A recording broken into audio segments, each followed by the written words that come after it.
Tere tulemast kuulama loengusarja liikuvusanalüüsi ja planeerimine inimmõõtmeliste linnade jaoks. See loengusari toimub sellel 2025. aastal juba 4. korda. Ja loengusarja korraldab Tartu Ülikooli mobiilsusuuringute labor ja mina olen Siiri Silm, inimgeograafia kaasprofessor Tartu Ülikoolis. Ja kuulajaid on meil siin kohapeal ja veebis. Ja kui veebis olijatele tekib loengu käigus küsimusi, mida siis arutelu ajal küsida tahaks, siis neid võib postitada kas chatti või siis tõsta käsi ja arutelu jooksul me siis anname võimaluse suuliselt küsimust küsida. Ja nüüd läheme tänase loengu juurde. Tänase loengu peab meile Pille Metspalu ja Pille on ruumilise keskkonnaplaneerija, kes põhitööd teeb konsultatsioonifirmas Hendrikson TGE ja ta on ka ruumilise keskkonnaplaneerimise teadur Tartu Ülikoolis geograafia osakonnas. Pille on ka Eesti Planeerijate Ühingu asutajaliige ja juhatuse liige. Pille on koostanud 100 omavalitsuse üldplaneeringut ja 10 riigi tasandi planeeringuid ning omab mitmekülgset kogemust ruumilises planeerimises. Ja tänases loengus tutvustab Pille inimeste liikuvuse teema kajastamist värsketes üldplaneeringutes ja ka praegu koostatavas Eesti üleriigilises planeeringus 2050. Ja nüüd ma annangi sõna Pillele. Palun. Suur aitäh, Siiri, ja aitäh mind kutsumast. Väga tore siin olla. Paljusid siin ruumis viibijaid ma juba tean, nii et rõõm jälle näha. Aga tõepoolest aitäh võimaluse eest just planeerijana siis liikuvuse teemasid teile tutvustada, oma mõtteid selles osas. Siiri juba kenasti tutvustas mind ära, nii et ma sellel teemal rohkem ei peatuks. Saame võib-olla kohe edasi liikuda siis selle juurde, mis ma mõtlesin, et täna rääkida võiks. Ja ma tahaks alustada võib-olla natukene kaugemalt, rääkida sellest, mida minu arvates liikuvuse teema ruumilises planeerimises üldse tähendab. Tooksin sisse ka erinevad tahud liikuvusest lähtuvalt siis planeerimistasanditest, et arutleksime äkki ühiselt läbi, et millistele teemavaldkondadele siis lähtuvalt planeeringu liigist või sellisest lennukõrgusest tavapärasest keskendutakse ja mis on need võib-olla need teemad, mis võiksid veelgi rohkem tähelepanu leida. Siis räägime tõesti mõnest üldplaneeringust, vaatame mõnda näidet ja lõpuks jõuame siis juba tõesti sellele üleriigilisele tasandile, et räägin selliseid algseid mõtted sellest, mida üleriigiline planeering siis liikuvuse teemal ilmselt hakkab ütlema. Kuna see planeering on alles koostamisel, me oleme lahenduse väljatöötamise esimeses kolmandikus, siis need on tõesti sellised algsed mõtted, mida ma hea meelega teiega koos ka arutaks, kuidas teile tundub, kas on tehtav, mis mõtted tekivad. Ja siis saamegi ilmselt juba aruteluga edasi minna. Nii et sellised teemad, ma loodan, et teile sobib. Kui on kommentaare, küsimusi, kas Siiri, kas me saame vahele neid ka võtta või pigem jätame küsimused lõpu ossa? Jätame pigem lõppu, ma arvan. Siis teeme nii. Aga ma panin siia esimesele slaidile puhtalt oma nägemuse sellest, kuidas mina liikuvust mõistan. Just nimelt planeerijana, mida see minu jaoks tähendab. Ja seal üleval vasakul nurgas olev mõiste on võib-olla tundub selline hästi nagu lai, aga minu arvates planeerimise kontekstis tõesti liikuvusest me peaks mõtlemagi võimalikult laiast. Rääkima sellest, et kuidas liiguvad nii inimesed, kuidas liiguvad aina rohkem teenused, mõistagi kaubad ja mis seda kõike mõjutab ja vastupidi, kuidas liikuvust mõjutab siis ruumi ja maakasutust ja millised on need põnevad muutused, mis meid võib-olla ees ootavad lähtuvalt sellest, et tehnoloogilised lahendused kogu aeg arenevad ja ka liikuvuse maailm sellest selgelt puudutatud saab. Ja liikuvus on olnud tõesti nüüd ütleme võib-olla viimasel aastakümnel väga selgelt fookuses. Me räägime sellest rohkem, teema on justkui nagu põletavalt jõudnud lõpuks ka sellistele planeerija töölauale. Aga teisalt, mis ma võib-olla tahaks rõhutada, on see, et planeerimise sellises kujunemisloos on need aluspõhimõtted, mida me nüüd liikuvuse niimoodi nime all lahendame, olnud juba väga pikalt hästi olulised. Et kui mõelda selle peale, et mis on sellise hästi korraldatud liikuvuse eesmärk, ehk siis mõistlik maa- ja ruumikasutus, võimalikult võrdsed võimalused siis erinevatele elanike gruppidele, ka majandusarengu toetamine, kvaliteetne elukeskkond, kõik need teemad on planeerimises olnud päevakorral juba alates eelmise sajandi keskpaigast, et see ei ole justkui päris uus teema. Ja just võib-olla see võrdsus ja see, et me läbi ruumilise planeerimise peaksime looma nagu sellise asustusmustri, sellise maakasutusstruktuuri, et tõesti inimesed saaksid liikuda, saaksid oma elu elada nii, et neil oleks võimalikult vähe sellist sundliikumist, sellist ütleme töö ja kooli, töö ja kodu teenuste vahelist pikka vahemaad, mille peale kulutada aega ja ressurssi, et seda minimiseerida, see tõesti on planeerimise selline päris osa olnud ikkagi juba peaaegu sajand. Nii et tegemist ei ole päris uue valdkonnaga, aga võib-olla tõesti, mis praegusel ajal on juhtunud, et see on suurema luubi alla sattunud ja väga hea, et see mõistagi niimoodi juhtunud on. Mis võib-olla planeerijatel tihti juhtub või meie fookus teinekord on nagu üsna kitsas, et me kipume ise planeeringutes äkki hästi palju keskenduma sellele, et millised on need erinevad liikumisviisid, et nagu siin slaidil ka see parempoolne pilt näitab, et me tahame eelkõige lahendada seda, et tõesti tänapäeval, et oleks siis võimalused ilma autota hakkama saada. Me mõtleme läbi võib-olla, kuidas ka erinevad transpordiviisid nii-öelda kokku jooksevad, aga võib-olla nagu need laiemad mõjud või see, mida liikuvuse hea korraldus endaga kaasa toob või vastupidi, halb korraldust, mida kaotab, et sellele me ei oskagi nii palju tähelepanu pöörata. Ja teine asi, mis kipub minul endal ka kogu aeg meelest ära minema, on see, et liikuvus nagu nõuab meilt seda, et me vaataks ka kaugemale ette. Et tõesti nagu hea näide on siin on need samad liikuvad teenused, et tegelikult see arusaam, et inimene peab igal juhul liikuma kuhugi teise kohta ruumis, kus see teenus siis paikneb, on hakanud muutuma. Et ühelt poolt tõesti teenused kolivad veebi, aga on ka võimalus teenust ise nii-öelda ringi sõitma saata. Et see justkui annab võimaluse jälle sellisele hajaasustatud piirkonnale, võib-olla ääremaadele rohkem, et mida rohkem me selle peale mõtleme, seda laiem see liikuvusega seotud teemade ring justkui on. Nii et igal juhul on ta planeerimises hästi tähtis teema.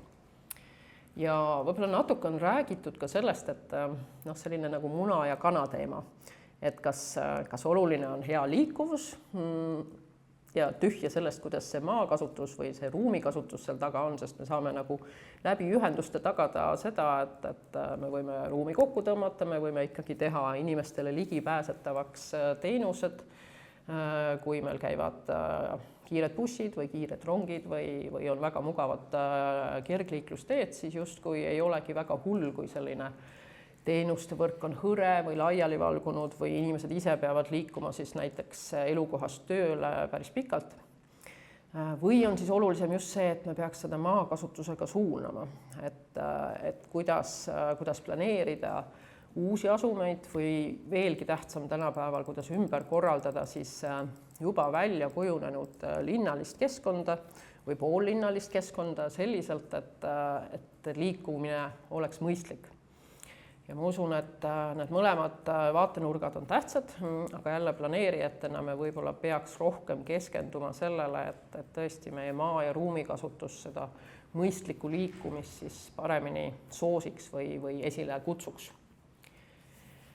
Aga see oli nüüd selline natukene filosoofia minuteid, lähme konkreetsemaks ja ma panin järgmistele slaididele võib-olla kirja sellised peamised alateemad, mida me planeerijatena võiks silmas pidada ja mis tõesti erinevad lähtuvalt sellest, et millist planeeringut me teeme. Et Eestis on üldisemad planeeringud, mis käsitlevad siis pigem sellist strateegiat, põhimõtteid.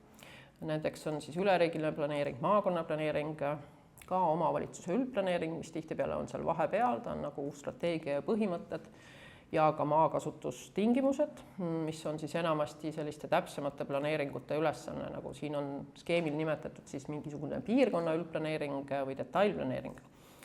Et tasandid on erinevad ja lähtuvalt sellest ka vaatenurk liikuvuse teemadele on mõistagi erinev. Et kui me räägime sellest üldisemast tasandist, ütleme üleriigiline planeering või tervet maakonda, siis pikaajaliselt suunav arengudokument ehk maakonnaplaneering, siis tähtsad on võib-olla sellised üldised mustrid. Just nimelt see, et milline maa- ja ruumikasutus meil siis on, kas ta võimaldab hoida kokku siis aega ja ka ruumi, kas me nagu soosime neid jätkusuutlikke liikumisviise, et võimaldame inimesel sellist kvaliteetset elu elada ka ilma autota. Laiemalt on teema kindlasti kättesaadavus ehk siis töökohad ja teenused, kuidas nad kättesaadavad on, kas me suudame jälle seda kuidagi toetada, soosida. Ja ühe konkreetse teemana ma lisansin siia ikkagi ka liikuvuskeskused, mis on võib-olla tõesti hästi selline konkreetne asi, aga igas suuremas territooriumis me tegelikult peame sellega arvestama, et neid erinevaid liikumisviise on mõistlik kombineerida, see on paratamatu vajadus ja üldine arusaam on meil tänapäeval see, et tõesti selle jaoks on hea koondada need nii-öelda ümberistumiskohad või liikumisviisi vahetamiskohad siis võimalikult konkreetselt ühte ruumipunkti, et see kasutamine hästi mugav oleks. Nii et need on teemad, millele võib-olla tuleks keskenduda siis üldisema tasandi planeerimisel ja kui me edasi lähme, siis detailsemal tasandil mõistagi lähmegi üksikasjalikumaks, et vaatame ka liikuvuse teemasid siis veelgi täpsemalt.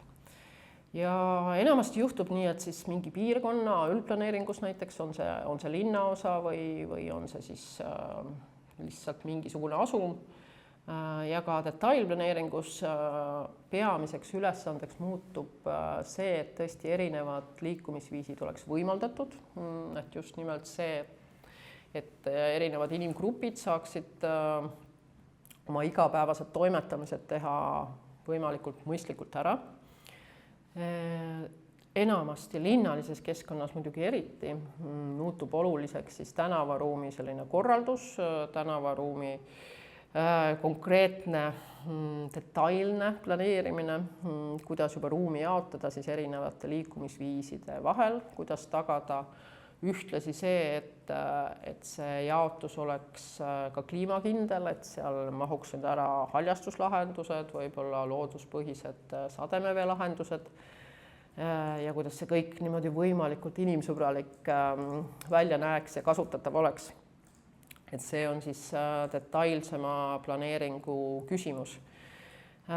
Ja kättesaadavuse asemel võib-olla rohkem kasutatakse siin mõistet siis ligipääsetavus või juurdepääsetavus ja ka universaalne disain kuni siis selleni välja, kuidas konkreetsed funktsioonid või tegevused ja kohad on siis kättesaadavad kõigile.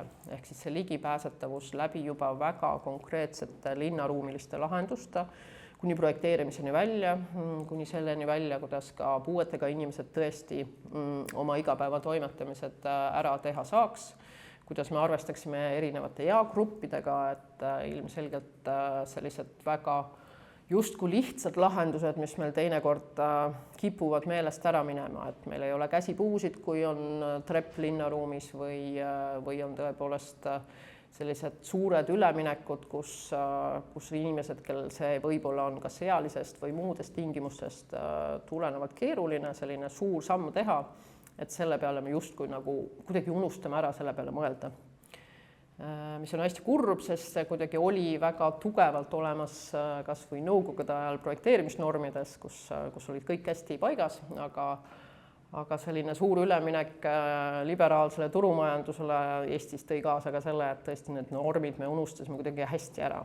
Ja kui niimoodi tähelepanelikult linnaruumis ringi vaadata, siis selliseid kohti, kus ei ole käsipuud, kus tuleb teha suur aste ilma tuge saamata, neid on tegelikult hästi palju. Et viimasel ajal muidugi on arenguid palju, võib-olla eelkõige on keskendutud rohkem äkki isegi ratturitele, rohkem võib-olla lastevankritega liikujatele, aga sellised lihtsad, hästi elementaarsed lahendused on millegipärast ikkagi puudulikud meie linnades, aga tõesti universaalne disain.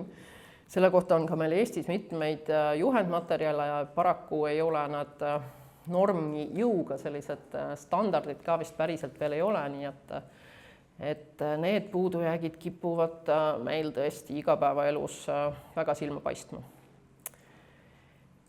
Aga veel edasi minnes, meil on ka hästi palju selliseid läbivaid põhimõtteid, mis justkui on tähtsad igal planeerimistasandil. Et ilmselt pea kõik on kuulnud juba sellisest lähenemisest nagu 8-80 linnad, mis siis tähendab lihtsalt seda, et linnad, kus on hea liikuda, hea elada nii 8-aastasel kui ka 80-aastasel elanikul ja mõistagi ka kõigil ülejäänutel, sest linnaruum on juba niimoodi korraldatud, et lapsed ja eakad saavad hästi mugavalt liikuda. See annab sellise tugeva spikri ette kõikidele planeeringutele ja seda teemat ei tasu ära unustada ka päris üldise tasandi planeerimises, et eks see on selline juba, ma arvan, Eesti planeerijatele ka üsna tuttav teema, mis eelkõige keskendub sellisele inimsõbralikule linnaruumile, Jaan Keeli kirjutistele ja teadmistele ja sellele võib-olla ka üsna lihtsale arusaamale, et igasugune ruum on meil väärtuslik, avalik ruum eriti, ja me ei peaks võib-olla seda niimoodi hoolimatult kasutama, et sealt lihtsalt saab autoga läbi kihutada, vaid kõik ruumid, kõik kohad tegelikult on ümber kujundatavad nii, et nad ühtlasi on ka sellised kenad viibimisruumid. Et see on selline suur ideaal, mille poole püüelda ja mõistagi, eks meil on palju kohti, eriti Eestis, kus see on raske, sest meil asustus on hõre, tihtipeale paiknevad meie elamualad teinekord kaugel töökohtadest ja raha kipub ka justkui vähe olema, nii et selle teemaga peab tõesti kogu aeg planeerimises tegelema. Aga edasi liikudes nüüd juba jälle natuke konkreetsemalt, et mida siis meil vaja on tõesti selle jaoks, et neid ülesandeid või neid teemasid siis adresseerida, millele ma just viitasin. Esimene slaid näitab siin Tartu valla üldplaneeringu näidet, mis ei ole enam verivärske, juba natuke aega kehtinud. Aga Tartu valla üldplaneeringut me tegime sel ajal, kus olukord Eestis oli väga hea ja oli väga hea mitmel põhjusel, aga praeguse loengu kontekstis oli oluline see, et tõesti olid olemas mobiilpositsioneerimise andmed, mida üldplaneeringu tasandil on hästi kasulik kasutada. Just võib-olla selliste keeruliste piirkondade kohta, kus osa konkreetselt Tartu vallast on siis selline hästi kiiresti arenev, eeslinnastuv, uusi tiheasustusalasid tekitav kant ja samas on kaugemad piirkonnad, kus areng ei ole sugugi võib-olla nii kiire, nii massiline, liikumismustrid on teistsugused ja võib-olla ka sellised ruumilised vajadused on erinevad. Ja justkui on teada, et selline eeslinnaline vald, et ilmselgelt suurem liikumine toimub sinna keskuslinna, antud juhul siis Tartusse, aga selleks, et paremini planeerida, me peaksime teadma natuke rohkem.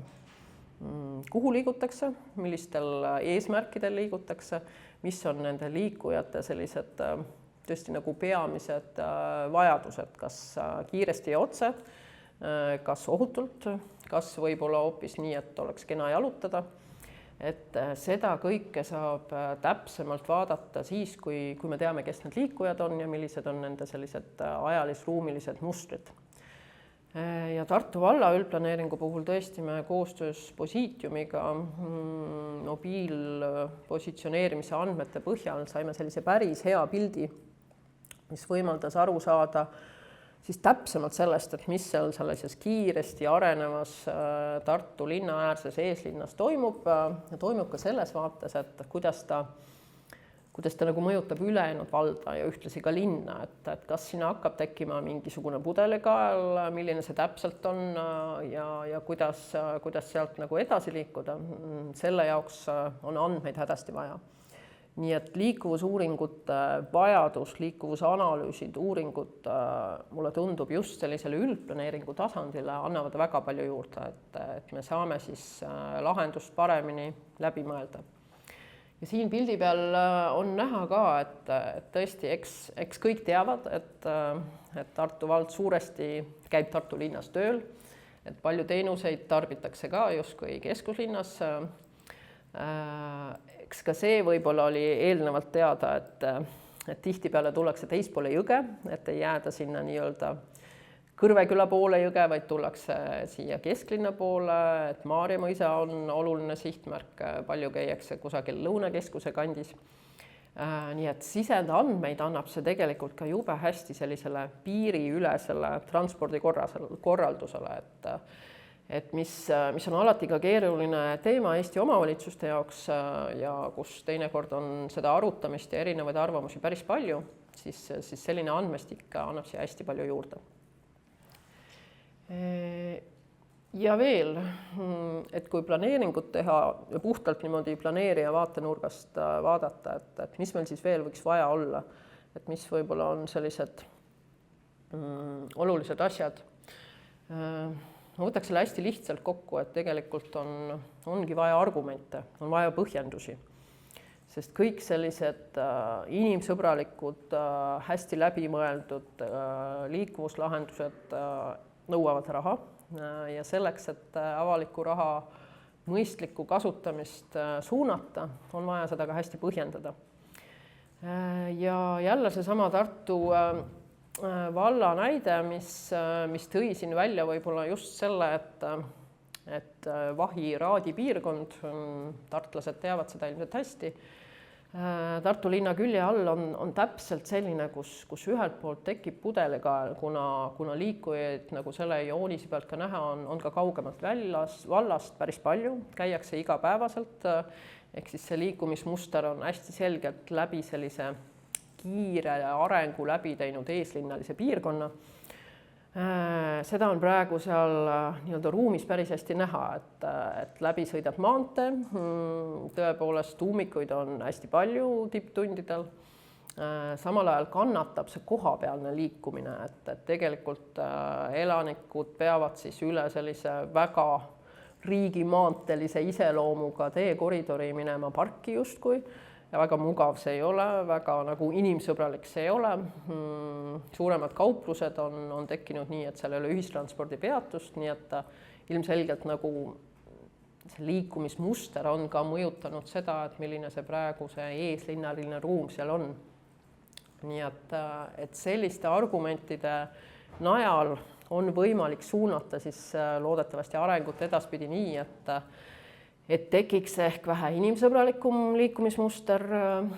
Tartu vallast on juba kuulda, et õnnestuvad ka läbirääkimised Eesti riigiga, et konkreetne maanteejupp saab lõpuks valla omadusse ja tõesti hakkab see selline ümberkujundamine linnatänavaks, mis on hästi tervitatav.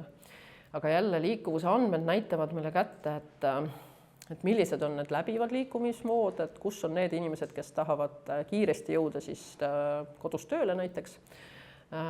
Ja tegelikult me saame ka sisse vaadates aru, et kuidas see kohapealne elanik siis see liikuda sooviks, millised on tema jaoks sihtpunktid ja millised on võib-olla vajadused näiteks hoopis vaba aja veetmiseks.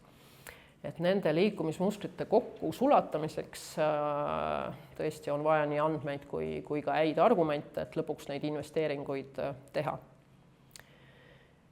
Ja mõned näited veel, mida me siis üldplaneeringutes enamasti välja toome, et üldplaneeringud on ju ka sellised üldisemad arengudokumendid, peaksid arengut suunama päris pikka aega.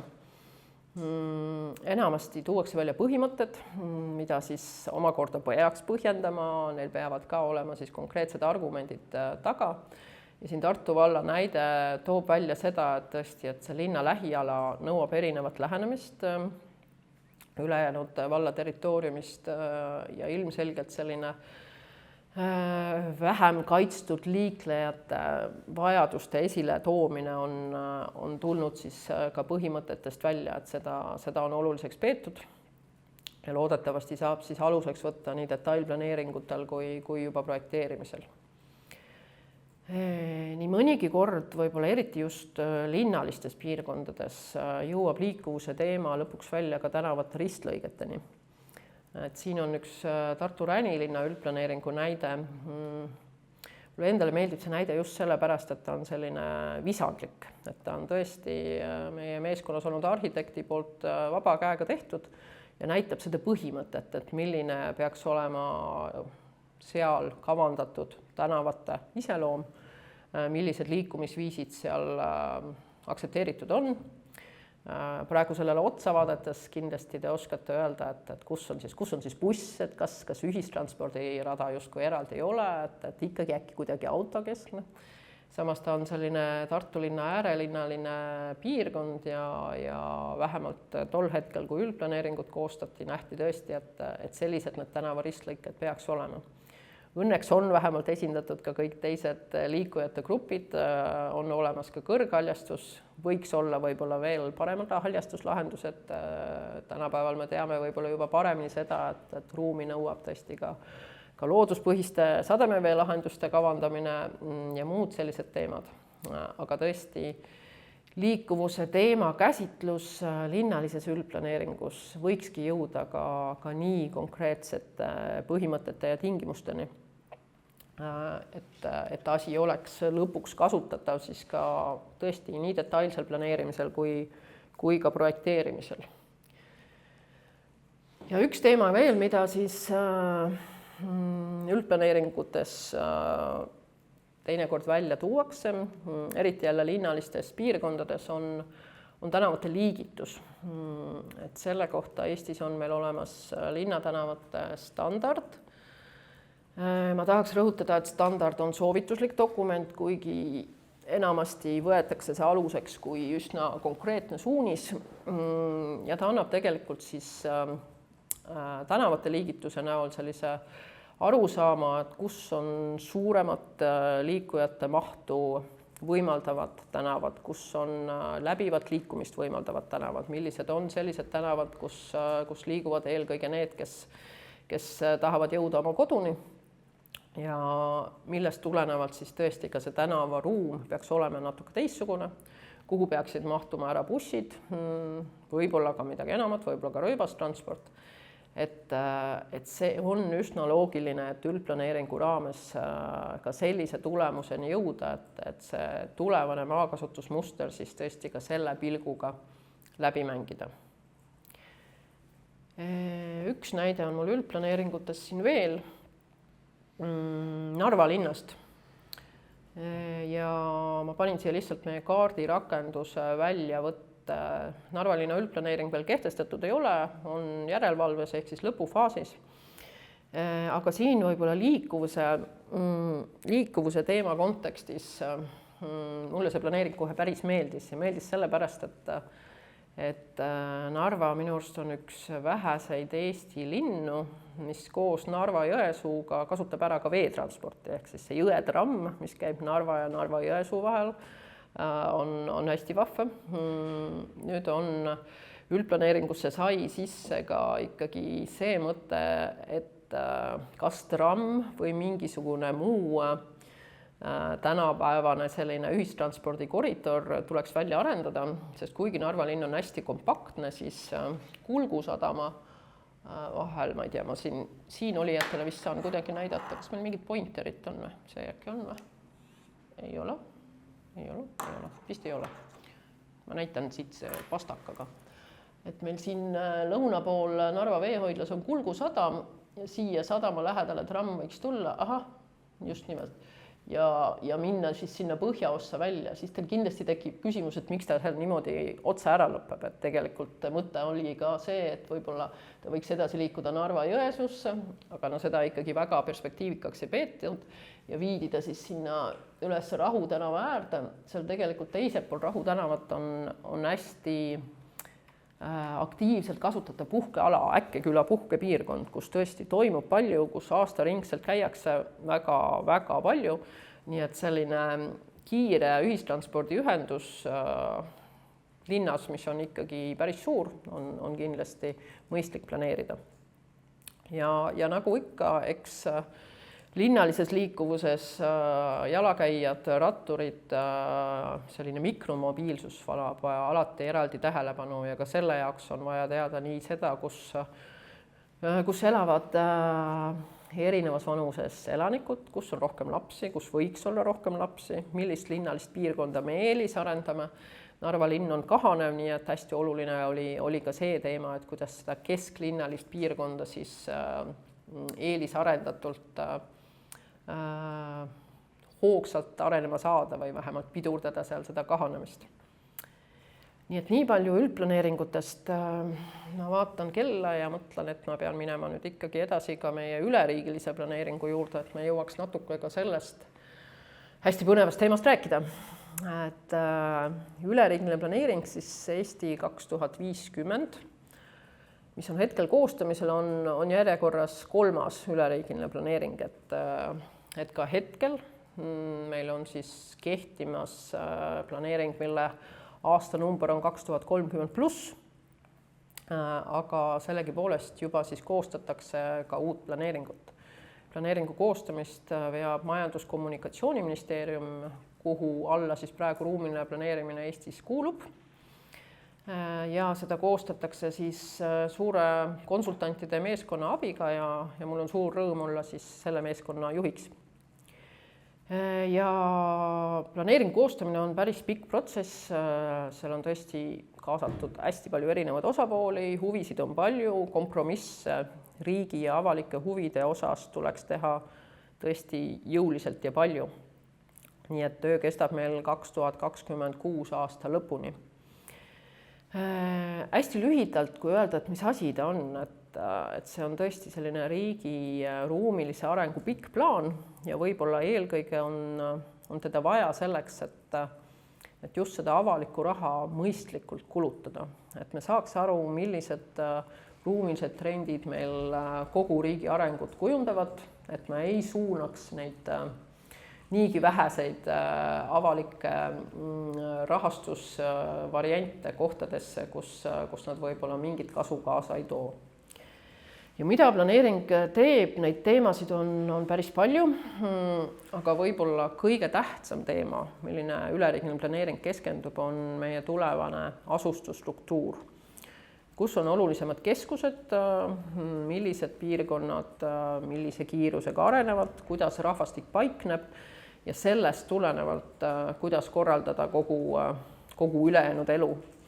Ehk siis asustus on peamine fookus ja kuna Eestis ei ole ka ühtegi muud sellist arengudokumenti, mis eraldi asustust käsitleks, siis selle jaoks ongi see üleriigiline planeering kõige tähtsam. Praegu me oleme sellises faasis, et lõpule on jõudmas erinevate asustuse arengustsenaariumite analüüs. Et selline tuleviku stsenaariumitel põhinev planeerimine on päris pikk traditsioon.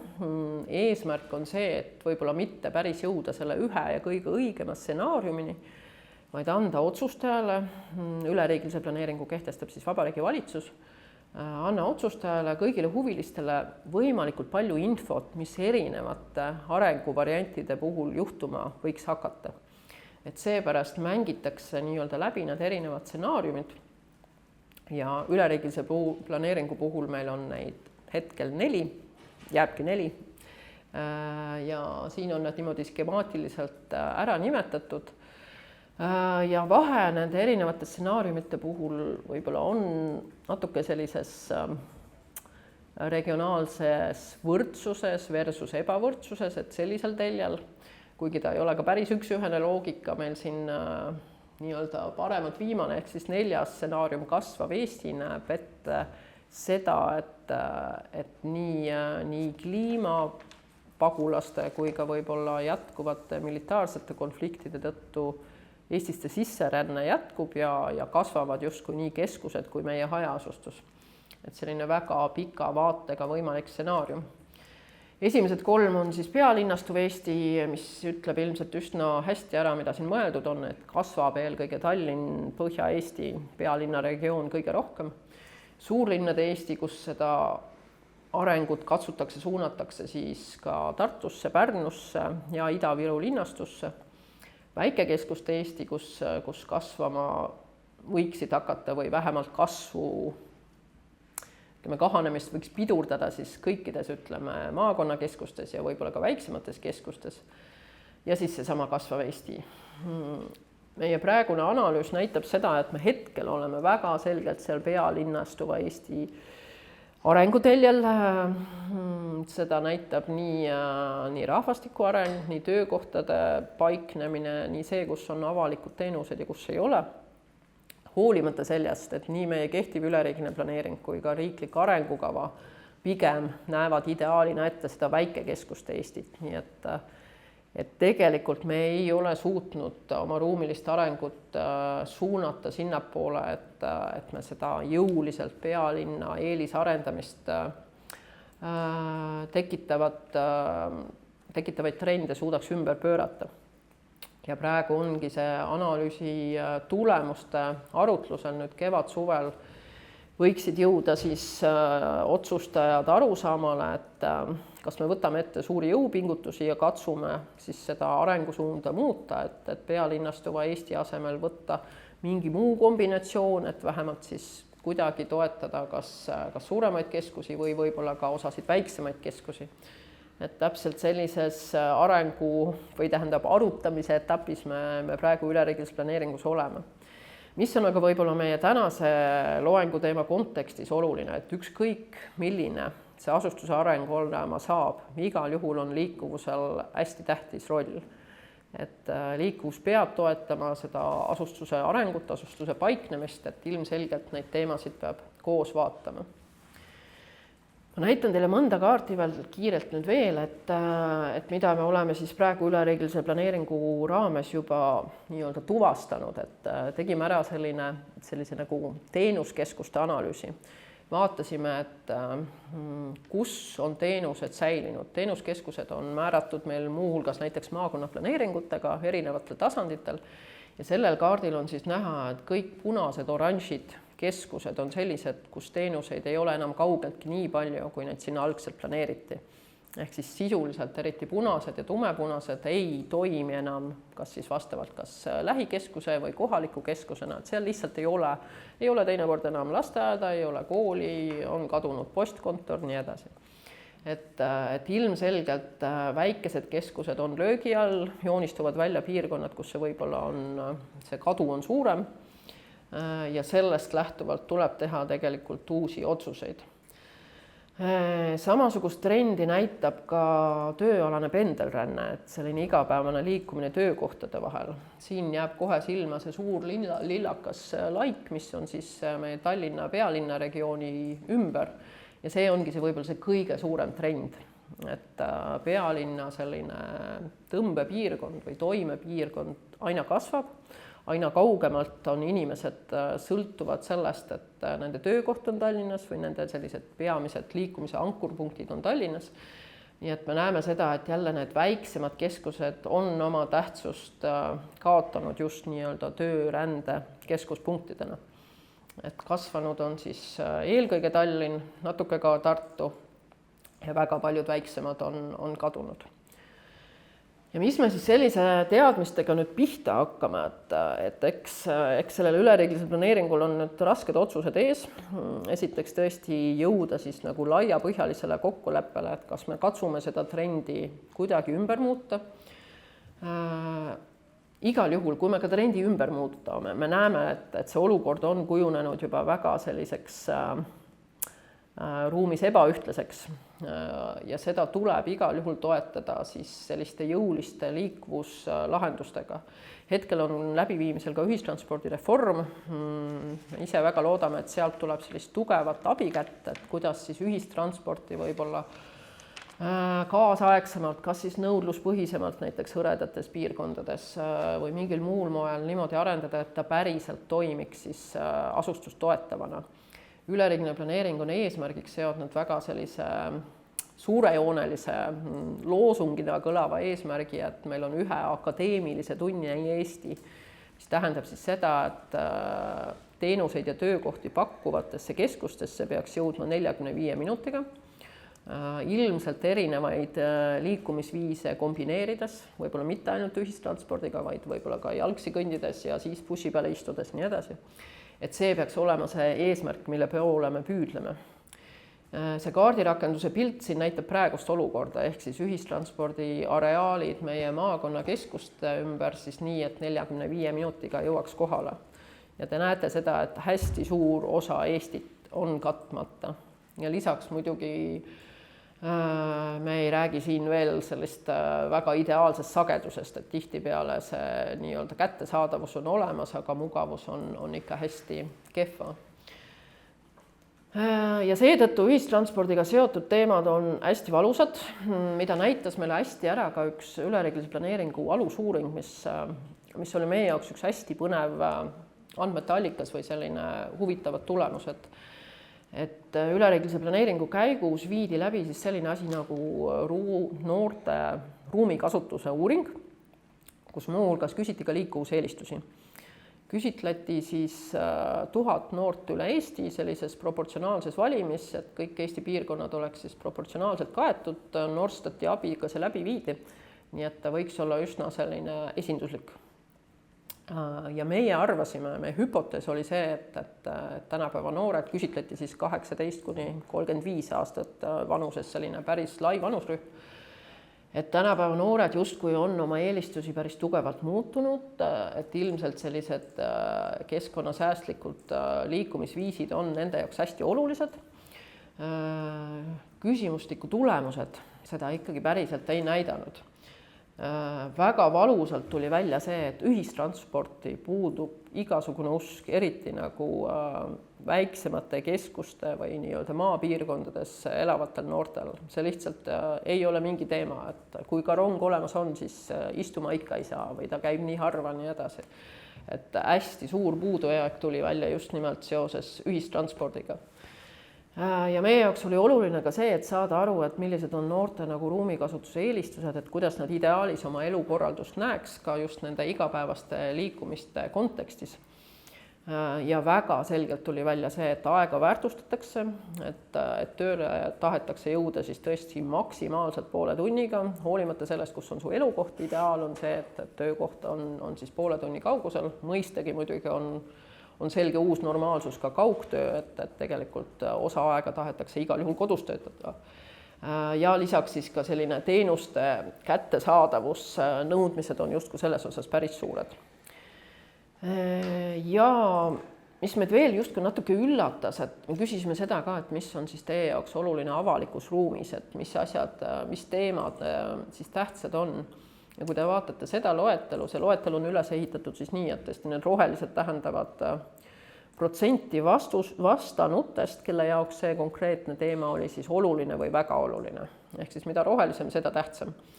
Ja näiteks jalgrattateede kvaliteet, kui te vaatate, on ikkagi meie jaoks oli see vähemalt üllatavalt madalal kohal, et tegelikult autoteed on olulisemad, nende kvaliteet on justkui tähtsam.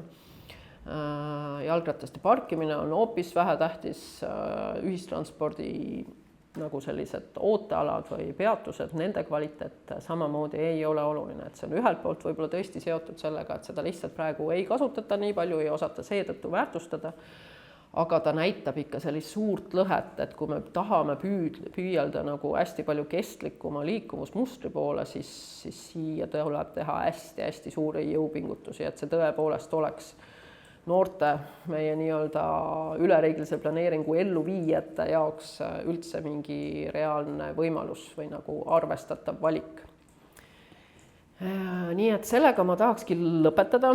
Ma väga loodan, et üleriigiline planeering pakub mingeid lahendusi ja me katsume seda seekord kindlasti teha ka nii, et see elluviimise kava haaraks kaasa teisi valdkondi, et puhtalt läbi planeerimise ilmselgelt me tulemusteni ei jõua, sest kui vaadata meie kehtivat üleriigilist planeeringut, siis hästi palju selliseid mõtteid, millest me kogu aeg räägime, on seal juba kirjas aastast 2012, aga päris tulemusi veel võib-olla näha ei ole.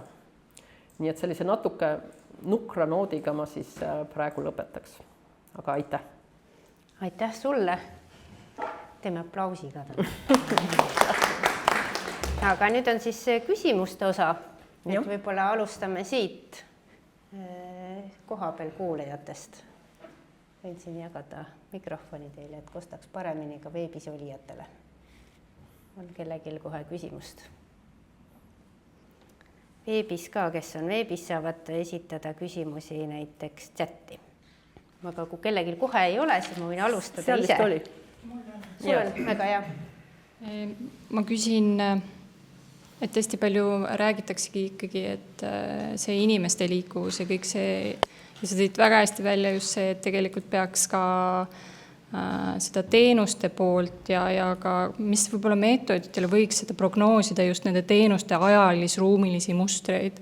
Et mobiilpositsioneerimisega me näeme, kuidas inimesed, me võime näiteks siin eeldada, kus on töökohad paiknevad ja kõik nii, aga nüüd mõtleks võib-olla nende teenuste peale ka.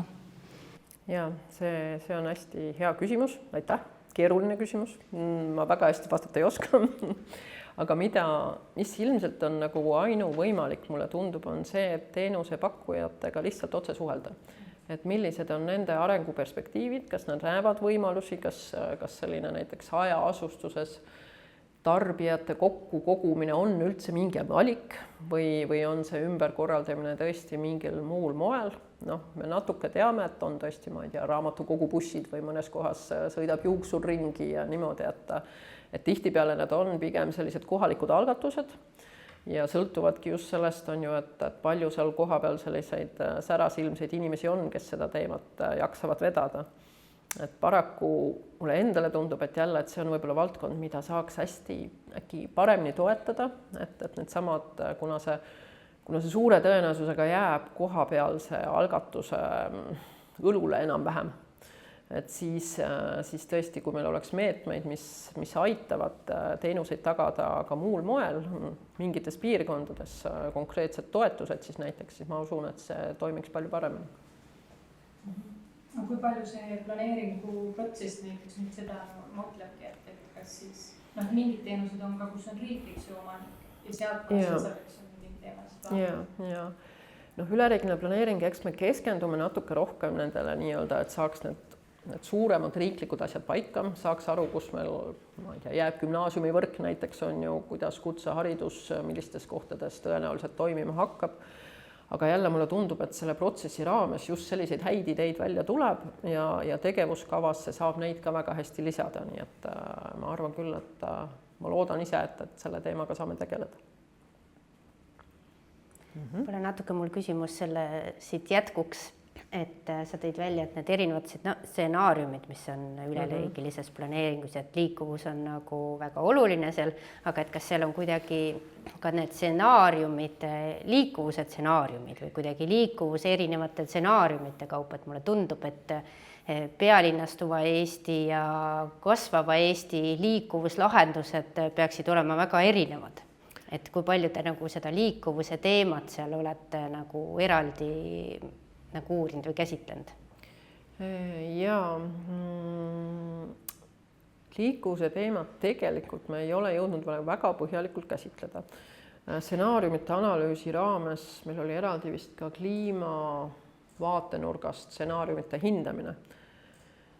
ja seal oli esialgne tulemus, et erisused justkui ei olegi väga suured, mis on nagu planeeringu lahendust mõeldes võib-olla natuke üllatav, et just nimelt nagu sa ise ka ütlesid, et erinevate asustusmustrite puhul need lahendused peaks olema üsna erinevad.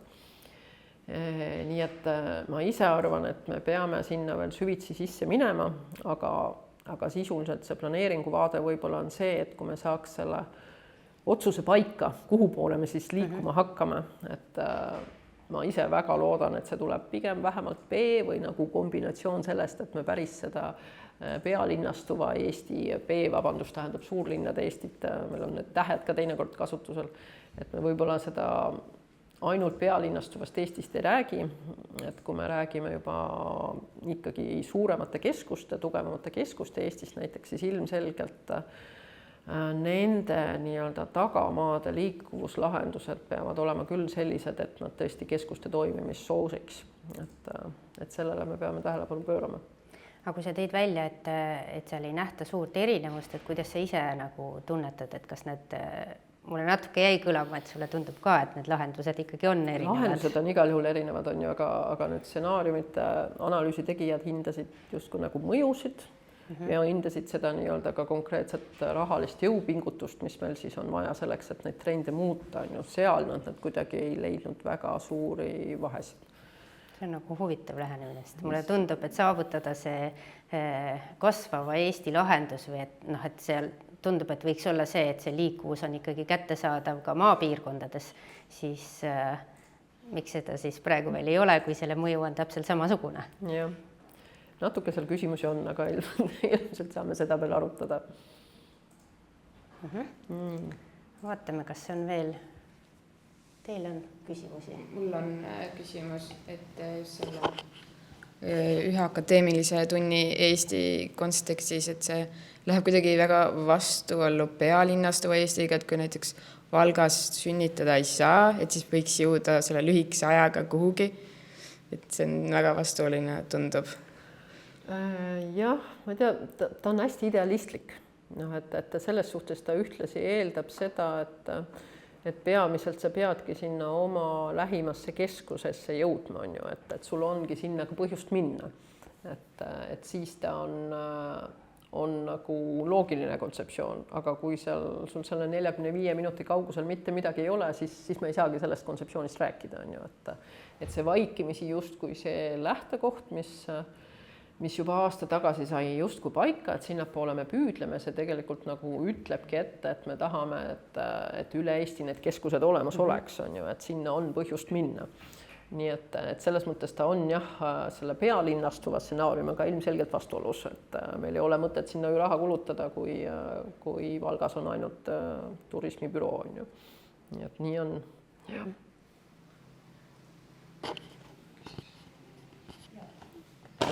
Et mainisite, et ei ole veel liikuvust võib-olla nii täpselt uurinud, aga ma ikkagi küsiksin üldisemalt, et kui potentsiaalikaks te peate raudteetranspordi arendamist Eestis, seal on ka slaidil kirjas, et raudteega asutuse selgroog, et ma ise tunnen, et see oleks ka kindlasti üks suur abi just selle väikekeskuste Eesti arendamisel.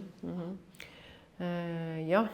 Me oleme ka kuidagi hästi paljud, meie planeerimismeeskonnad on ka raudteeusku ja tundub, et nagu selline läänemaailma kogemus seda hästi toetab, et raudteeäärsed asulad ikkagi arenevad, et raudtee eriti võib-olla ka praegusel ajal on ühelt poolt selline mugav, kiire, keskkonnasäästlik ja hästi ka nagu multifunktsionaalne liikumisviis, et tõesti ka riigikaitselistel eesmärkidel ilmselt õigustatud.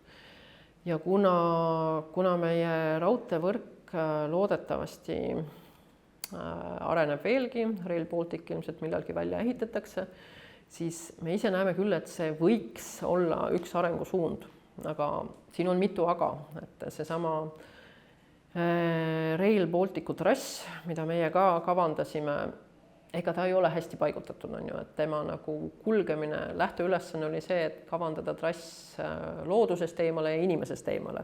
Nii et need kohalikud peatused, mis läbi planeeringuprotsessi sinna tulid, alguses oli ju mõte, et Rail Baltic peatub üldse Tallinnas ja Pärnus, võib-olla millalgi ka Raplas, aga kohalikke peatusi ei tule. nüüd on kohalikud peatused vähemalt planeeritud ja projekteeritud, loodetavasti ka kunagi tulevad, nii et näiteks Tootsi, Järvakandi võiksid saada küll nagu jõudu juurde, et kokkuvõttes ta tegelikult pikas perspektiivis, ma ise küll usun, et see annab sellist arengutõuget. Aga teine aga on veel, teine aga on ka keeruline, et meil on justkui raudteetaristu olemas, aga me tegelikult tahaks rööpmelaiust muuta, et me tahaksime üle minna tervikuna Euroopa Liidu rööpmelaiusele, mis nõuab tohutuid miljardeid ja halvab meie raudteesüsteemi päris pikaks ajaks. Et samas see otsus tuleks justkui millalgi ära teha, praegu veel otsust tehtud ei ole, tehakse vist täiendavaid analüüse, aga see on ka selline, et kui seda ei toimu, on halvasti, ja kui see toimub, on ka natuke halvasti, nii et lihtsalt ilmselt tuleb ära otsustada. Aga praegu see nägemus on küll nii, et üheks peamiseks lähtekohaks raudtee igal juhul asustusele jääb. Selle jätkuks raudtee küsimusest ka veebist üks küsimus. Age Poon küsib, et kas sa näed, et planeeringute mõju hindamine liigub ka erinevate võimalike liikuvuslahenduste mõju võrdluseni, näiteks ühistransport versus individuaalauto versus multimodaalsed reisiahelad koos liikuvuskeskuste ja esimese viimase miili lahendustega versus elektriratas, sealhulgas erinevad proportsioonid, mida inimesed pakkumise puhul kasutaksid? Ma näen küll, et see hakkab justkui ka mõju hindamises pinnale kerkima. Ma väljendan kuidagi vist ennast üsna ettevaatlikult. On esimesed alged. Esimesed alged keskkonnamõju strateegilises hindamises, kuna kohustus on ilmselgelt hinnata ka kliimamõjusid, on ju, et tihtipeale ta tuleb läbi selle kuidagi erinevad säästlikud lahendamised, mida ma ei tea, et ausalt öeldes tehtaks, on just nimelt see erinevate variantide võrdlus, et see kindlasti on valdkond, millele võiks rohkem tähelepanu pöörata edaspidi, mida Eestis minu teada küll ei ole korralikult tehtud, ilmselt nii ressursi, võib-olla natuke ka teadmiste puuduse tõttu, aga selle jaoks meil tööriistu on ka asjakohaste mõjude hindamine, mille raames seda tegelikult teha saaks. Nii et ma loodan, et nüüd Age ei ütle, et hakake kohe tegema. Ilmselt ütleb. Tahtsin öelda selle peale, et lootust on. Aga siis veebis on teine küsimus. Kärt Mari küsib, alusuuringute puhul tõite välja mobiilse positsioneerimise uuringu tegemise võimaluse. Kas seda uuringut on võimalik ka tänasel päeval veel teostada või lõppes see andmekaitseseaduse muutmisega? Milliseid kooskõlastusi sellise uuringu tegemiseks oleks vaja? Ja paraku ongi hästi kahju on see, et praegu minu teada, Siiri teab võib-olla isegi ka paremini, ei ole võimalik meil mobiilpositsioneerimise andmeid nii kasutada, nagu me varem seda teha saime. Ja seetõttu on natuke see kogu see planeeringutes hästi konkreetset kasutust leidnud liikuvusuuringute suund võib-olla jäänud hetkel tagasihoidlikumaks. Et selline see olukord on. Natuke on leitud uusi meetodeid, mulle tundub, et kombineeritakse võib-olla ka erinevaid andmehulke nüüd võib-olla teistmoodi, minnakse rohkem ka võib-olla kvalitatiivsete meetodite peale. Nii et teema igal juhul on endiselt aktuaalne. Aga jah, praegu otseselt kasutada ei saa, andmekaitsereeglid tegelikult ei luba. Aga ütleme, et Siseministeerium ja mingid, et neid agregeeritud teliandmeid nagu mingil kujul saab, aga need ilmselt ei ole nagu võib-olla planeeringutes nii hästi kasutatavad või nad ei ole nii selge metoodikaga ja just. Neid vist planeeringute kontekstis kasutatud ei ole või mina ei tea, et oleks jah, et nad justkui ei anna nii head konkreetset väljundit. Et nagu põhimõtteliselt nagu ruudupõhiselt neid andmeid on nagu kasutatud, aga mitte nagu planeeringute kontekstis on ju. Nii, aga on meil siin veel küsimusi? Ma vaatan, mul on küll igasuguseid küsimusi veel. Sa kõigepealt alguses filosoofiliste mõtiskluste juures tõid välja, et tähelepanu on pööratud ka sellisele nagu võrdsele võrdsuse printsiibile ja et luua nagu erinevaid lahendusi ja 80-80 printsiipi jälgida ja et äkki sa tood mõned näited nagu mida planeeringutes nagu sellest printsiibist lähtuvalt on nagu te olete soovitanud ja mida ongi nagu rakendanud, et kui mingid kohalikud omavalitsused tahaksid nüüd midagi uudset teha ja sellest lähtuvalt nagu kasutusele võtta, et siis mis need sinu soovitused või mõtted oleksid, et mis on sellised kõige lihtsamad või efektiivsemad lahendused selle printsiibi nagu sellest printsiibist lähtuvalt või ka nagu võrdsusel nagu, et kõigil oleks hea. Jah, ma arvan, et mulle endale tundub, et see ei olegi enam nii väga uudne teema. Ma usun, et pea iga üldplaneering pöörab tähelepanu sellele, et autot mitte kasutavad liiklejagrupid oleksid ka tähelepanu all.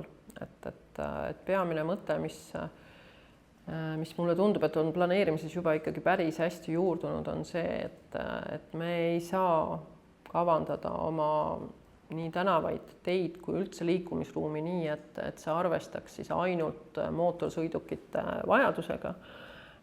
See diskrimineerib neid, kellel seda võimalust ei ole, see ei ole keskkonnale mõistlik ja tegelikult see ümber kujundatud ruumikasutus ehk siis sellised sõbralikumad tänavad, mul oli, mis mul oli Tartu Küüni tänava pilt siin näiteks, mis on küll nagu täiesti on ju ütleme jalakäijate tänav, aga ka piiratud autoliiklusega tänavad annavad tegelikult just nimelt seda positiivset kaudset mõju hästi palju, eriti olukorras, kus me suudame säilitada ka haljastuse, kus vabaõhus viibimise võimalused toovad meie inimesed rohkem õue, me muudavad liikumise meeldivaks, sellel on positiivsed tervisemõjud, nii edasi, ühesõnaga need laiad positiivsed mõjud on tõesti päris hästi olemas.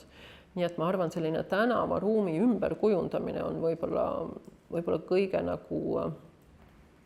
nagu konkreetsem näide ja millega tõesti ka tegeletakse, millega võib-olla on isegi üllatavalt palju tekkinud selliseid piikide ristamisi erinevate ametkondadega riigi tasandil, et meil tihtipeale riigimaanteed, kui nad läbivad asulat, siis on nad endiselt sellise hästi maanteelise iseloomuga ja on päris selliseid värvikad näiteid, kuidas Räpinas näiteks Räpinat läbiv maantee, selle keset linna olev ilus park, sinna pandi uus haljastus, muuhulgas ka siis maantee ehk siis tänava äärde. Ja Transpordiametile see sugugi ei meeldinud ja ta palus puud eemaldada, sest nähtavus on halb ja tegelikult see mõjutab liiklust negatiivselt. Et mis oli selline eriti halb näide, et tegelikult see liikluse rahustamiseks linnalises keskkonnaks on see igal juhul hea, rääkimata muudest plussidest, mis haljastusega kaasneb. Nii et seal oli üks hästi pikk kemplus Transpordiametiga. Aga kindlasti nüüd on olukord paranenud, nii et see arusaam on küll juba juurdumas. Ja teine küsimus oli meil kohe seoses selle joonisega, mis sul siin pikalt ees oli, kus võib-olla paar slaidi tagasi saab panna, kus oli see arhitekti poolt toodud linnajuubi joonis. Võt seesamune. Et kui sa mainisid, et seal joonise peal ei ole seda bussi, et nagu ühistransporti ei ole välja toodud. Lihtsalt üks uitmõte, see ei ole ühegi nagu arvamusega siin enne kooskõlastatud, et kui üks rada, terve rada on nagu bussil on ju, et siis see tänav on ju enamus ajast tühi, et kui palju need busse ikka sealt sõidab on ju. Et kui et pigem on võib-olla küsimus selles liikuluskultuuris on ju, et kui inimesed alati samamoodi annaksid bussile teed, nagu nad annavad kiirabile teed või mingile tuletõrjeautole, et siis selle bussil ei olegi vaja eraldi rada on ju. Et kui palju siin on nagu selline planeerimise ja teine on see nagu käitumise muutus, et kumba nagu mõjutab või et... Ja, ei, ma olen igati nõus, et eriti sellises piirkonnas bussile ilmselt eraldi rada ei olekski mõtet teha, et see oleks nagu jälle nagu kohati nagu selline ruumi raiskamine, mida me ka ei taha teha, on ju. aga võib-olla ma mõtlen just seda visuaali, mis nagu kujundab ka seda arusaama, on ju, et tegelikult võiks ühe auto asemel olla lihtsalt buss, et see ei tähenda on ju bussile eraldi rada, vaid see, et siin on ühistransport ka igal juhul olemas ja kättesaadav, on ju. Aga sinu selle mõttega igati nõus, et eks ta vähemalt samavõrra on kultuuri küsimus ka, aga lisaks on seal jah palju muid asju ka, et kui sagedasti need bussid käivad ja kui kiiresti nad kohale viivad ja nii edasi, et kõik need teemad muidugi on ka tähtsad. Ja teine siit tuleb ka see, et sellest samast joonisest, et siin on nagu hästi selgelt kõik need liikumisviisid on hästi eristatud. Igaühel on oma rada, igaüks nagu liigub seal, kus on tema koht liikuda. Et kuidas see planeeringutes on ka seda, et ongi nagu kõik eristatud või meil on nagu ühine linnaruum, kus või see on võib-olla sellest, nagu see kontekst on praegu rohkem ma ei mäleta, kas ta on nagu see nagu linna äärne, või ta on nagu linna keskus, et sul nagu kõik on nagu mixed. Ja see on olnud ka tegelikult selline põnev diskussioon planeerimise valdkonnas, et see jagatud tänavaruum, et kus ta on õigustatud ja kus ta ei ole, on ju. Ja vist on nagu selline domineeriv arvamus see, et jagatud tänavaruum on õigustatud tõesti siis, kui sul on neid liikumise sihtkohti hästi palju erinevaid, on ju, et kus inimesedki lähed, võtame tõesti Tartu või Tallinna kesklinna, et kus sa tegelikult põikad poodi ja siis lähed kohvikust läbi ja siis lähed hambaarsti juurde ja sa tegelikult liigud niimoodi diagonaalis risti-rästi. Et siis ilmselgelt tuleks kasutusele võtta seesama jagatud ruumi mõte, kus liikujad on võrdsed ja kus ilmselgelt siis autod on kas väga väikses rollis või tõesti väga karmide piirangutega, et sellisel juhul mulle tundub, et ongi see ainuõige variant. Aga jah, siin see Ränilinna näide, mis on tõesti selline Tartu servas olev nüüd kiirelt arenenud pigem elamupiirkond, et ilmselt kahjuks küll mulle endale meeldiks, kui seal oleks ka muidugi palju sihtkohti, aga sinna neid nagu väga palju ei teki, et see pigem on selline monofunktsionaalne, loodetavasti mõnede teenustega piirkond, et seal need liikumismustrid võib-olla on ka rohkem etteaimatavamad ja siis võib-olla on lihtsam ja võib-olla nagu arusaadavam ka see liikujate eraldamine. Tundub mulle. Sest mulle tundub, et kui näiteks ka mingil sõiduteel on 30 ala ja see tundub ainult autotee, siis seal ei liiguta 30-ga. Aga kui seal tundub, et see on nagu jagatud ruum, siis see kiirus on palju madalam. Et me näiteks Kodutänava on samamoodi, et kuna seal inimesed, jalgratturid, kõik käivad seal autodega risti, siis see liikluskiirus on seal palju madalam kui sellest osast edasi, kus see jalakäijate osa on eraldatud. Et mulle tundub, et seal on nagu hästi selge see erinevus ka autode liikumise kiiruses. Jah, kuigi see 30 ja jagatud ruumist, ma ei tea, ma arvan, et Eesti on siin üks rekordiomanik, et ükski teine riik ega linn ei julge nii kõrget kiirust hoida ja samal ajal tekitada sellist jagatud ruumi, et tegelikult on ju paljud linnad, mis on läinud 20 ja 10 kilomeetrilise tunnikiirusele ja on ju, et see võib-olla on ka diskussioon, mis meil veel ees seisab, et kas me saame neid ikkagi veel alla tuua.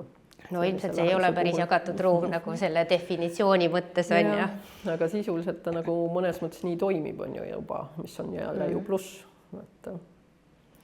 Nii, vaatame, kas siin on veel küsimusi. Teil on küsimusi? Meil on veel natuke aega. Kohe vaatan. Väga huvitav oli see Narva jõetrammi näide, et kui palju te seda mõelda olete Tartu kontekstis. Mulle hirmsasti Tartus on ka jõgi ju. Absoluutselt. Ja Tartus on vähe sellest, et on jõgi ja jõe ääres on 30 000 elanikku Annelinnas, kes võiksid minna laululavale minu arust just nimelt jõetrammiga. Minu arust oleks hästi tore. Ma olen seda nagu korduvalt isegi vist linnavalitsusele ettepanekuid teinud selles osas. Mõnes mõttes ta on võib-olla selline, et seal on ka, oleks nõutav selline erasektori initsiatiiv, et see ei pea olema siis avaliku sektori poolt organiseeritav, samas toetatav võiks olla, et selline hooajaline tore lahendus võiks olla minu arust täiesti kasutatav. mulle seostus see nagu kõige rohkem selle Kvisenthali piirkonnaga, mis on Kvisenthal, nagu samamoodi just. nagu jõe ääres ja saaks ilmselt palju kiiremini. No täpselt, et tegelikult ja noh, aegamisi, aga Tartus ikkagi meie jõe ja jõekallaste kasutus ju aktiviseerub ja tegelikult võiks ju seda veelgi rohkem kasutusele võtta, nii et mulle endale tundub küll, et see oleks tore mõte. Aga kuidas sinu ettepanekutesse suhtutud on, et kas see hakkab tulema? Siiamaani leigelt, et väga vist ei ole positiivset innustamist kuidagi ikkagi veel tekkinud. Ja ma loodan, et sa jätkad sellega. Aga siis mul oli veel küsimus selle, et sa tõid selle kaardi näite 45 minuti kohale saamise osas ja korraks mainisid ka seda, et see sageduse küsimus on seal, et millal siis, aga et kuidas see metoodiliselt on siis hinnatud, et millisel hetkel seda nagu aluseks võetud, et kui see sagedus on päeva lõikes erinev ja võib-olla ka nädala sees, nädalapäevade lõikes, et kas sa oskad öelda, et kuidas seda siis või millisel ajahetkel see sagedus kõige sagedasemal ajal või et tegelikkuses on see veel hõredam või et? Ma pean vist siin jääma vastuse võlgu, sest ma tõesti ei suuda meenutada, mis need täpsed selline valem meil oli, aga minu teada me vist ikkagi võtsime mingid lähtekohad, et see on, ma ei mäleta, kas see oli, ma ei tea, kas 4 korda päevas peab olema ühendus olemus või mingi selline lähtekoht, aga see on õige kommentaar, et tegelikult see peaks see info siin juures olema, mille alusel seda üldse nii-öelda arvutatud on neid areaale, on ju, sest ilmselgelt kord päevas on sama hästi võib ära unustada selle, et see nagu reaalselt kasutatav ei ole, on ju. Nii et jah, kahjuks ma ei oska sulle vastata praegu.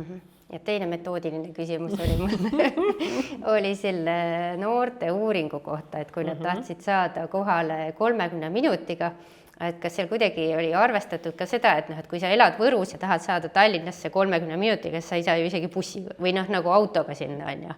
Et me võime nagu tahta küll, aga et seal on ikkagi, meil on ju ajalised ja ruumilised piirangud selles mõttes, et me kõiki vahemaasid ei läbi sellega, et kui palju see nagu reaalsusega kokku läks või et kas seda ka kuidagi aluseks võeti, et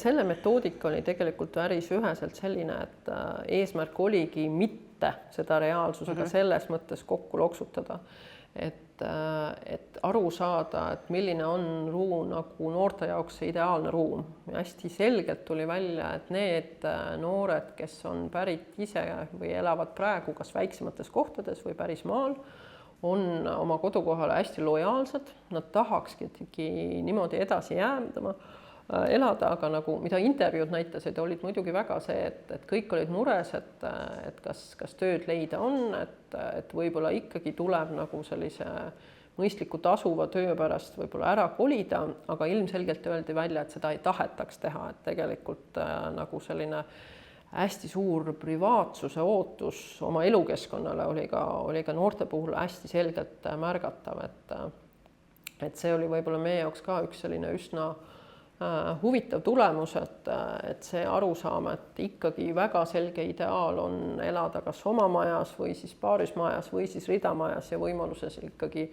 naabritest võimalikult eraldatult, et see on hästi-hästi meie kõikidel eestlastel väga sees.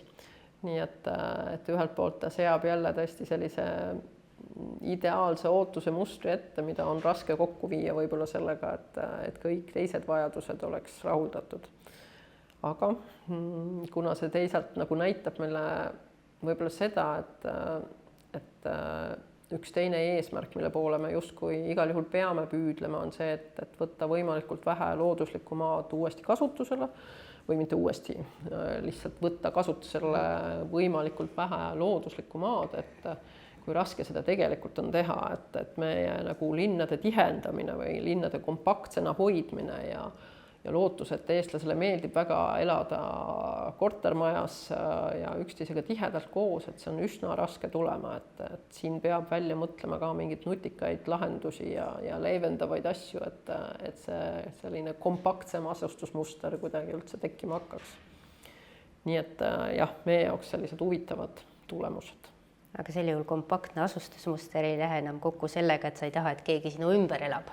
No see ongi, et jah, igatepidi neid vastuolusid on et see nagu jõuab jälle selleni, et inimesed tahavad elada nagu oma majas metsa sees järve ääres keset suurt linna, et kõik asjad on nagu kättesaadavad ja ei peaks liikumiseks aega kulutama, aga teisi lähedal ei oleks ja teenused ka ei segaks, on ju. Ma arvan, et noored nagu selles mõttes, neil on hästi toredad need tsitaadid ka seal uuringu aruandes, mis on ka riigiplaneering.ee kodulehel on saada või tuleb lihtsalt ka guugeldades välja, ma arvan. Et tegelikult need maapiirkondade noored, ma mäletan Valgas, ma viisin ise just neid intervjuusid läbi, et nad tegelikult ütlesid, et ei, ma tõesti, ma ei taha Tallinnas elada, ma ei taha isegi sellepärast elada, et justkui on melu ja justkui on palju toredaid kohti ja saab iga päev käia erinevas kinos ja mis iganes on ju. Et see ei ole nende jaoks väärtus, on tegelikult nagu see selline privaatsem eramise muster, kus kättesaadavad on esmatarbeteenused, et nagu see teenuste ootus on ka nagu suhteliselt madal, et ei pea olema sellist hästi suurt kultuurilist mitmekesisust ja nii edasi. Et see tuli väga nagu selgelt välja ja isegi nagu pigem nagu oli näha, et töökoha osas on küll ootused, aga on nagu valmidus ka selles osas teha kompromisse ja muidugi lootus, et igal juhul saab sellist hübriidvormis töötamist teha, on ju, et kodukontorid ka. Nii et jah. Aga kui palju sealt, et see üheks teemaks on see, et sa jõuad kiiresti ühest kohast teise, et sa oled siis seal või seal, et palju see aega võtab, et ma tahaks nagu jõuda, nii et ma olen kohe seal, ma nagu ei tahagi selleks nagu aega kulutada aja mõttes, on ju. Aga teistpidi, et kui palju sealt välja tuli ka seda, et liikumine kui, kuidas ma nüüd nimetan seda, kui nauding või protsess omaette, on ju, et ma lähen ühest kohast teise, ma saan nagu oma mõtted ära sealt või et kas sellest uuringust nagu seda ka välja tuli, et see liikumine ei pea olema ainult ju ühest kohast teise saamise vahend, vaid ka nagu aktiivne füüsiline liikumine või siis nagu seda aspekti. Me tegelikult küsisime eraldi ka nagu vaba aja liikumise kohta, nagu igapäevaselt töö ja õppimisega seotud liikumised või siis teenuste kasutamisega ja puhta vaba aja liikumine. Ja seal ei tulnud nagu väga suuri erisusi, nagu need eelistused olid ikka samasugused, aga tulid piirkondlikud erisused päris hästi välja, et Ida-Virumaa noored näiteks tõesti, neil on ikka endiselt harjumus jalutada, et õhtul minnakse jalutama. Et see on nagu tõesti väga selge nagu kultuuriline erinevus, mida me mujal väga ei kohanud. Ja siis on olulisemad nagu teised väärtused, et milline see keskkond seal ümberringi on, aga tihtipeale on tore jalutada ka näiteks Ahtmest Jõhvi kohvikusse. Nii et on jah, teised väärtused ja teised eesmärgid ja teise iseloomuga liikumine siis on ju. Nii et jah. Meil on küll aeg läbi saanud, aga ma saan aru, et Mart Hiobil on käsi püsti, et kas me saame tema küsimuse kuidagi võtta. Nii. Väga tore loeng, Pille, ja suur tänu sulle selle huvitava ülevaate eest. Ja et mis ma tahtsin kommenteerida on see, et mulle tundub see väga niisugune, kui me räägime niisugust praktilistest asjadest, tundub see väga akadeemiline loeng, et nagu sa ise siin selle kurva noodiga lõpetasid, et ega sellest pikaajalisest rääkimisest meil väga palju kasu pole olnud või see kasu on olnud võib-olla selline, võib-olla kasu on olnud, aga vilju pole veel tulnud, et vast on seemned mullas. Et kui ma vaatan siin seda kohaliku omavalitsuse värki, siis on kah nagu see tunne on selline, et mingid prestiižsed asjad saavad nagu tehtud enam-vähem, aga siis, kui jõuame ikkagi mingisuguse nagu kas mingisuguse natuke teistsuguse nurga all küsimusele, siis kõik need võrdsed liikumisvõimalused ja igasugused niisugused asjad nagu kohe ununevad inimestel. Et hea näide on näiteks Kroonuaia tänav. Et Kroonuaia tänav ju, siin on nüüd ehitushange väljas, projekt sai see aasta valmis. Ja üllatus, seal unustati nagu rattatee panna, et kõrvale tehakse nagu tänavaid, kus on mõlemas suunas rattateed, aga sinna nagu unustatakse. Ja kui hakkad vaatama, et miks siis on unustatud, siis on lihtsalt see, mis on kõrvaltänavas rattatee alla planeeritud, see on lihtsalt nagu autodele planeeritud. Parkimiskohad on laiemad, sõidurajad on laiemad, selle võrra, selle sama 1,5 meetri võrra, mis võiks olla rattatee. mõnes mõttes on jah tore niisugust optimismi siin jagada, nagu me omavahel teeme sageli, aga jah, see ja riigi tasandil võib-olla on see asi veel natuke nutusem, et ma tean, et kas Trump saatis täna selle haridusministeeriumi laiali, et Eesti valitsus vist kavatseb Keskkonnaameti laiali saata ja meie uus planeerimise asekantsler vist ütles ka, et seda planeerimist vist tuleks tegelikult natuke vähem teha, et jääbki kuidagi jalgu meile. Et mulle tundub jah, et siin mille peale me saaksime lootust panna rohkem, on hoopis selline, isegi mitte noored ei ole need, kelle peale saab loota, nemad on ka parajad niisugused, laps ostis Dodge Challengeri, et ma suht tundus väga, väga heitlik. Aga ühesõnaga, et see, mille peale me saaksime rohkem lootust panna, on võib-olla see tehnoloogiline areng, mis muudab lihtsalt selle tänase ruumikasutuse ebamõistlikuks. Et see ei ole enam funktsionaalne. Nii nagu kunagi on, kunagi auto oli väga funktsionaalne, aga me lihtsalt elame sellest elamisviisist lihtsalt elame selle üle või meil tulevad paremad tingimused. Et need isesõitvad autod ja võib-olla mingid autolaenutused ja mingid niisugused asjad, kus sul ei ole vaja enam sellist autokeskset ruumikasutust teha. Aga mis minu kommentaari sisu on see jah, et see on natukene suht pessimistlik, see praktiline väljavaade on päris pessimistlik võrreldes selle niisuguse toreda akadeemilise lähenemisega või ka tegelikult ma saan aru, see on reaalsetes dokumentides, on need üldplaneeringutes ja detailplaneeringutes ja ka üleriigilises planeeringus on kõik need positiivsed asjad sageli sees, aga nagu sa ütlesid, et 2012 on kehtiv üleriigiline planeering, mida paraku ei ole märkimisväärselt suudetud ellu viia. Et rohkem selline kommentaar siia lõppu. Aitäh. Ma ei tea, tahad midagi kommenteerida, Pille? Ei, ma vist ei oska väga midagi kommenteerida, et jah, aitäh Mart kommentaari eest. Aga aitäh sulle, ma arvan, meil on juba loengu aeg üle saanud ja ma saan aru, et sa pead kiirustama, ma arvan, et väga huvitav loeng oli ja kasulik tudengitele siin ja teistele kuulajatele, et kuidas siis erinevates planeeringutasandites on kasutatud ja liikuvust analüüsitud.